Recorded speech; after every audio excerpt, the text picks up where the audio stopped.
Hi there guys, I'm Nikhil from GreedyTech and this is a very quick unboxing and quick look at the Mi A2. So guys, this is the box.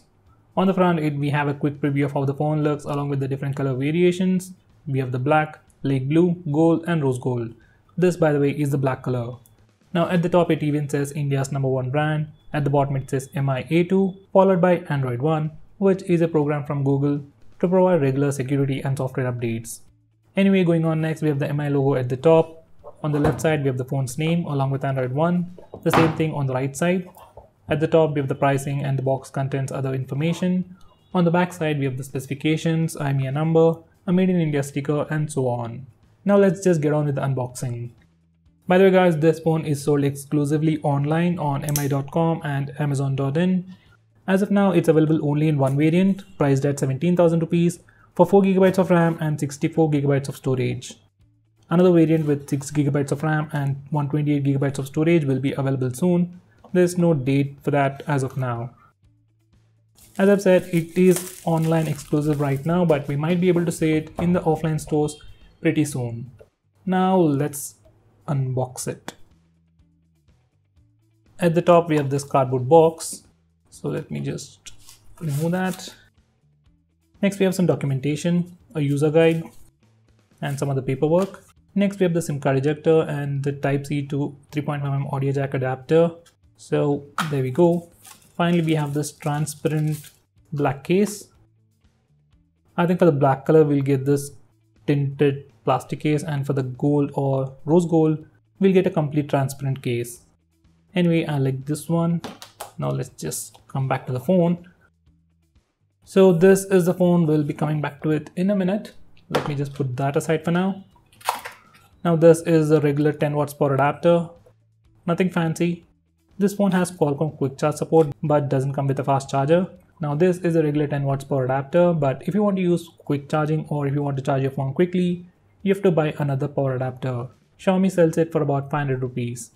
Next we have the regular Type-C charging cable.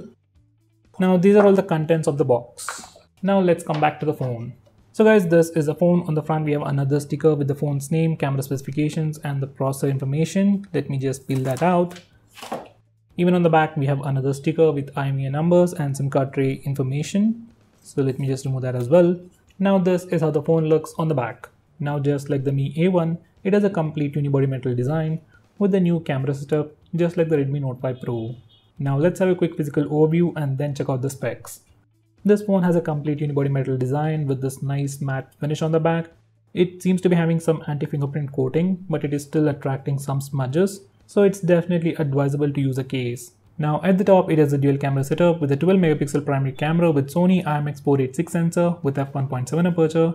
Following that is a dual LED flash and a 20 megapixel secondary camera with Sony IMX376 sensor and f1.7 aperture. Now the secondary camera on this phone is just used for depth sensing and something called pixel binning, which helps the primary camera take better pictures even in low lighting conditions. This is the same concept used by OnePlus 6 and OnePlus 5T as well. Now following that is the fingerprint scanner, and at the bottom we have the Mi logo along with some more specifications. Now on the front it is a 5.99-inch IPS display with Full HD Plus resolution in the new 18:9 aspect ratio, protected by a 2.5D curved Corning Gorilla Glass. So in terms of display protection, you're really getting the best Corning Gorilla Glass out there. Now about the display, it has a 20 megapixel front facing camera with Sony IMX376 sensor with f1.7 aperture. By the way, this is the same camera used as the secondary sensor on the rear camera setup. So technically even the secondary sensor on this phone is pretty good, but for some reason it's just used for depth sensing and pixel binning. Now following that is some sensors, earpiece and a dedicated front facing flash. Now at the bottom it is completely plain. It does have a huge bezel. There are no capacitor buttons, we have on-screen buttons instead. Now on the right side we have the power and volume buttons made of metal and have a nice clicky feel to them. On the left side it has a SIM card tray and it can house only 2 nano SIM slots. There is no SD card support and this phone supports dual VoLTE. So we can use 2 GeoSIMs on this phone without any problem. Now at the bottom we have 2 speaker grills. One of them houses a microphone and another one has a speaker, and at the center we have the USB Type-C charging port. Now at the top we have just the IR blaster and the secondary microphone for noise cancellation. Now coming to the specs, this phone sports a Qualcomm Snapdragon 660 processor with Adreno 512 GPU with 4GB of RAM, 64GB of storage, and there is no SD card support. It is currently running stock Android based on 8.1 Oreo, and it has a 3010 mAh battery. It comes with all the basic sensors including compass and gyroscope. It has Wi-Fi AC support and Bluetooth 5.0. Now this phone has a thickness of 7.3 mm and weighs just 168 grams. Now let me put on the case and show you how the phone looks with the case on. Now putting it is super easy, just like all the previous Redmi phones.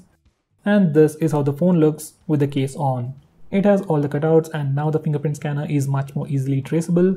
It has a raised lip for the camera module, so even when you place your phone directly on its back, camera module won't get scratched. So that's a really nice thing. Now it definitely offers you a nice grip and some scratch resistance, but not a lot in terms of drop protection.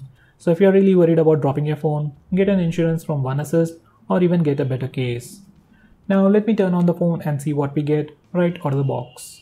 So guys, this is how the phone looks once we turn it on. And I've connected to the internet, and there seems to be an update with August security patch. So that's pretty great. So this is definitely a huge update, about 1 GB. So let me just download it and install it. Meanwhile, I'll show you the amount of free storage we get and the about page. So out of that 64 GB of storage, we just get about 47.46 GB of free space for our user apps and user data. Now going on next, this is the about page. So this one is running Android version 8.1, that's Oreo. Right now it has the June security patch, but as you've just seen, we got an update for the August security patch. So that's pretty great. Now this is the camera interface. It has been optimized by Xiaomi, and it is the same camera application that we can see on the Redmi Note 5 Pro and the Redmi Y2. So we have the portrait mode for the rear camera, and this is the front facing camera. It has autofocus along with face detection, so that's pretty great. It also has portrait mode, so that's a good start. And this is the regular mode. Now for the rear camera, it also has manual mode, so let me just select that. So we can change the white balance, focus point, shutter speed, ISO, and even change the lens. So if you want to shoot something in low lighting conditions, you can use the secondary camera, that is the 20 megapixel camera, for better performance. So if you want to do that, you can do it from here. So that's something new and probably no one has covered. Now this is the portrait mode, and we have just the option to change the exposure, that's all. We can't change the amount of blur effect like other phones.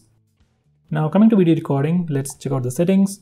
This phone has image stabilization, that's electronic image stabilization while recording video. And we can record video even in 4K resolution as well, but only at 30 FPS. So guys, that's the camera. Now it also has Auto HDR, that's a new thing. Redmi Note 5 Pro didn't have it right out of the box, but got it with an update. But this phone has it right out of the box. Now these are some sample pictures taken using the front and rear cameras with Auto HDR on.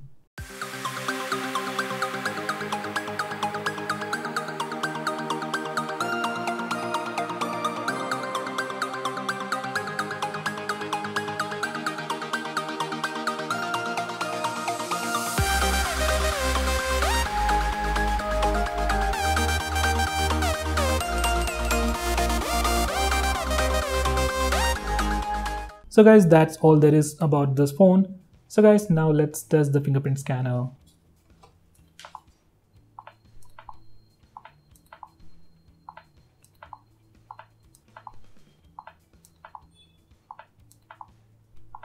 So guys, fingerprint scanner is pretty fast, and even the unlocking speed is pretty good.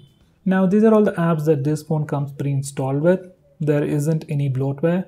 Most of these applications are something you might use every day. We also have MI remote to use the infrared sensor. Now just like the Mi A1, there is no FM radio on this phone either. Now let's see how the speaker sounds. By the way guys, haptic feedback on this phone isn't all that good. I mean, it's decent, but not really the best.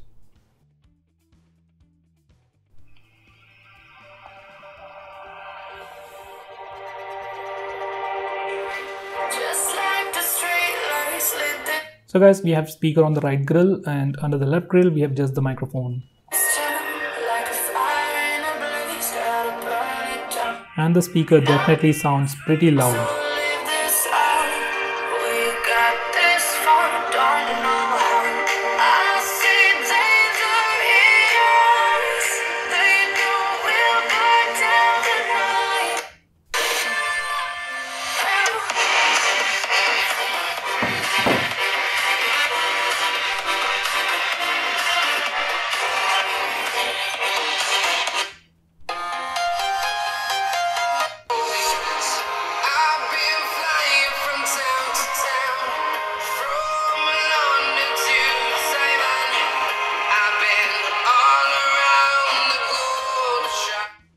Now this is the CPU-Z application. From here we can check out the free RAM. So out of that 4 GB of RAM, we get about 1.7 GB of free RAM right out of the box. There isn't anything running in the background. So we just get about 2 GB of free RAM right out of the box. Now these are the Antutu and Geekbench scores.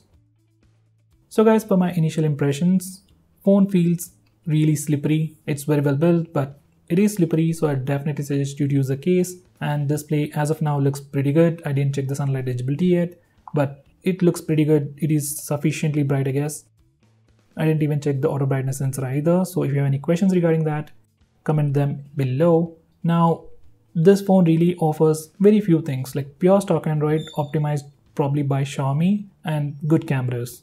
Apart from that, there isn't anything this phone offers that other phones don't. Well, it has performance, but Honor Play is already offering that at a very close price range, and the competition like the Redmi Note 5 Pro or the Asus M1 already have Snapdragon 636, which is actually a pretty good processor. So all this phone has to offer is pure stock Android and good cameras, and a sleeker and lightweight design. Now I really have to use it for a long time to see how good this stock Android is, because not all stock Android are the same. For example, Nokia has it, but doesn't feel all that fast. Even Asus has it, but the stock Android doesn't feel very responsive. But let's see how this phone will perform. Now one thing I really don't like or don't understand is the lack of an audio jack. Now this phone is definitely no flagship, so I don't understand why they had to remove an audio jack from this phone. So for all the Type-C lovers out there, you have the Type-C. Now you also have this adapter to use it with the headset. So you all got what you want. So guys, this is the new Mi A2. I really didn't have a lot of time to play around with, but based on initial impressions, it looks pretty good. Fingerprint scanner right now is pretty fast. Cameras also look pretty decent. But as this is a pure stock Android phone, there aren't a lot of features. It doesn't even have a face unlock feature. That's by default. But we have something called the smart unlock feature, where we can use Google's default face unlock feature to unlock the phone. So it's called Trusted Face. So besides that, there aren't any software features on this phone to brag about. It's pure stock Android and it's a phone from Xiaomi. So if you're looking for a phone with pure stock Android from Xiaomi with good cameras, then you can definitely consider this phone. Now coming to the alternatives, for around a price of 17,000 rupees, we really have a lot of choices like Oppo F7, Redmi Note 5 Pro, Asus M1 6GB RAM variant, even the Honor Play. Now considering all these alternatives, will you consider buying this phone or not? Why? Do let me know by commenting below this video, and if you are planning to buy this phone, use the link in the description. It really helps the channel. If you want us to make any specific video on this phone or any other phone out there or any other comparison, let us know by commenting below this video or tweeting out to us with hashtag AskGreedyTech on Twitter, and we will try to make it as soon as possible. I'm Nikhil from GreedyTech signing off. Have a nice day.